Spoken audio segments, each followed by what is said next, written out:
Des journalistes par dizaines, une foule compacte et hostile en majorité. Dès sa descente de voiture, Nicolas Sarkozy est hué et insulté. Puis la tension monte d'un cran lorsque le président candidat pénètre dans les rues étroites du centre de Bayonne. Sa garde rapprochée n'a manifestement pas assez anticipé cette visite agitée.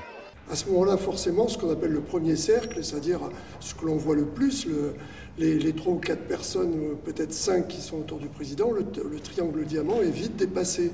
En fait, ce qu'il faut souvent, c'est avoir des gens qui sont à l'intérieur de la foule et qui préviennent avant l'arrivée du chef de l'État ou de la personne qui visite que la foule est plutôt hostile. Même erreur de jugement d'après ce spécialiste le 30 juin dernier dans le Lot-et-Garonne.